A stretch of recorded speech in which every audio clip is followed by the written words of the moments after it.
नमन करते हुए सीधे अपने विषय पर आता हूँ। जैसा कि हम सभी जानते हैं, अभी मैं कुछ समय पहले बस से अपने बेटे के साथ में जा रहा था। मेरा बेटा बस में मेरे बाजू में बैठा हुआ था। वहीं पर एक कसाई था जो एक बकरे को खींचकर जबरदस्ती कहीं लेकर जा रहा होगा। तभी मेरे बेटे ने मेरे से पूछा कि पापा ये क्या हो रहा है। तो मैंने उसको कहा कि बेटा ये कसाई है जो बकरे को कहीं खींच कर लेकर जा रहा है।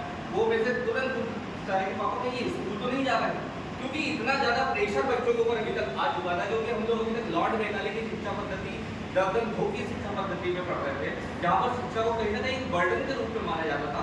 परंतु मैं धन्यवाद देना चाहूँगा कि कस्तूरी रंजन जी को, भारत देश के प्रधान नरेंद्र मोदी जी को, जिनके नेतृत्व में 2020 में एक नवीन शिक्षा नीति का शुभारंभ किया गया, जो बेस हुई 5+3+3+4। शुरुआत में मैं कहना चाहूँगा कि गुरु ग्रह गए पढ़ने रघुराई अल्पकाल विद्या तब।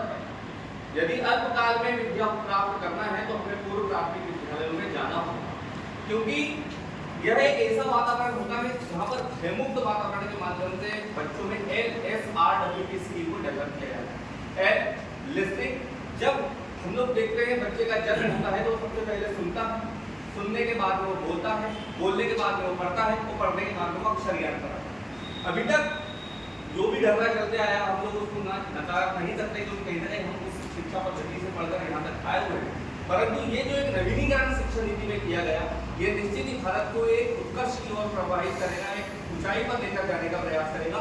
क्योंकि जिस तरह से हम लोग देखते हैं कि एक बीज जो होता है उसको अगर फर्श पे फेंक देंगे तो उसमें कितनी भी उर्वरक क्षमता हो वो वृक्ष नहीं बन पाएगा। उसके लिए एक जमीन की, एक अच्छे खेत की आवश्यकता होनी चाहिए।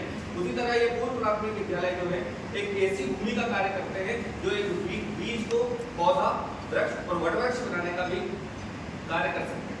साथियों, बताना मैं चाहूँगा आपको कि हम लोगों ने अभी तक जितना भी देखा है, जब बच्चे स्कूल में जाते हैं तो कहीं ना कहीं मेरे पूर्व वक्ता बता रहे थे कि पेरेंट्स से दूर होते वहाँ पर कहीं ना कहीं पालक अपने आत्मांश को शिक्षक के हवाले करते हैं, और वह शिक्षक निर्धारित करता है कि आने वाले भविष्य में इस बच्चे का अस्तित्व क्या होगा और ये हमारे देश की कायाकल्प में योगदान दे पाएगा या नहीं।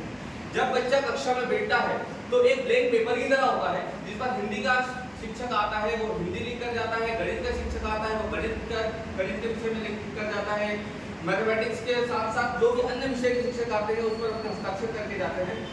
ये उसकी बुनियादी शिक्षा होती है।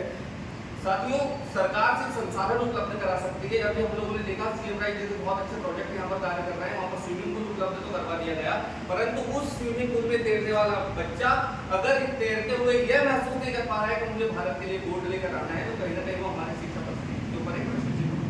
परंतु उस हिंदी के कक्षा में बैठने वाली बच्ची या बालक अपने आप को सुभद्रा कुमारी चौहान या डॉक्टर हमेशा बच्चन नहीं महसूस कर पा रहा है, तो कहीं ना कहीं हमारी शिक्षा पद्धति पर एक प्रश्न चिन्ह होगा। और यह होगा स्वप्रेरणा से, क्योंकि बच्चे कहीं ना कहीं स्वप्रेरणा से जो सीखते हैं वह उनकी शिक्षा के क्षेत्र में उनके शारीरिक, मानसिक और बौद्धिक विकास में सबसे ज्यादा महत्वपूर्ण होता है।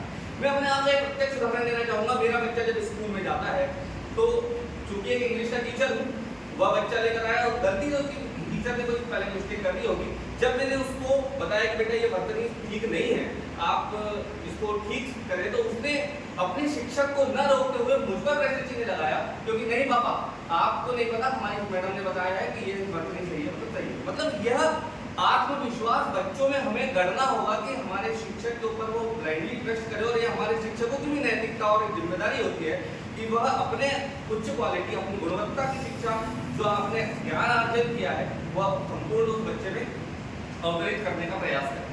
हमारे देश में जो बुनियादी शिक्षा दी गई वह इसलिए दी गई, या प्रारंभिक शिक्षा जो दी जाती है वो इस कारण दी जाती है ताकि बच्चे सीख सकें और भविष्य में भी अपने आप को सुरक्षित महसूस करें, उनका ब्रेन डेवलपमेंट हो, वह जो आने वाले समय में चुनौतियां आने वाली है या जो समस्याएं हमारे लक्ष्य के प्रति या हमारे करियर के प्रति आने वाली है उसके प्रति निडर रहें। क्योंकि आज हम लोग देख रहे हैं कि बच्चे बहुत सारे सुसाइड कमिट कर लेते हैं, क्योंकि उनमें कॉन्फिडेंस बिल्डअप नहीं किया जाता, और ये कॉन्फिडेंस बिल्डअप जो किया जाता है वो कहीं ना कहीं हमारी प्रारंभिक शिक्षा के माध्यम से ही किया जाता है। हमने देखा कि डॉक्टर कलाम जैसे कई लोग अभावों में भी प्रतिभाएं निखरती है, ये हम लोगों ने देखा है। परंतु आज का जो शैक्षणिक पद्धति है या जो प्रारंभिक शिक्षा है ये उत्कृष्ट क्वालिटी की है, एक उत्कृष्ट शिक्षकों के द्वारा दी जा रही है, और बच्चे जब इस प्रकार की शिक्षा को ग्रहण करेंगे तो निश्चित ही वो अपना सर्वांगीण विकास करते हुए अपना खुद का भी हित करेंगे, अपने देश का भी हित करेंगे। और निश्चित ही जिस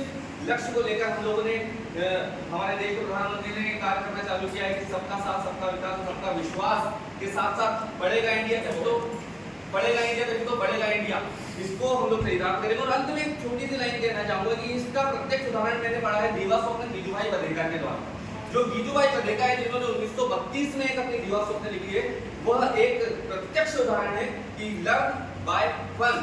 यदि आप लर्निंग करोगे, फन के साथ में सीखोगे, तो निश्चित ही आपका सर्वांगीण विकास होगा और आप अपने लक्ष्य प्राप्त करोगे। बहुत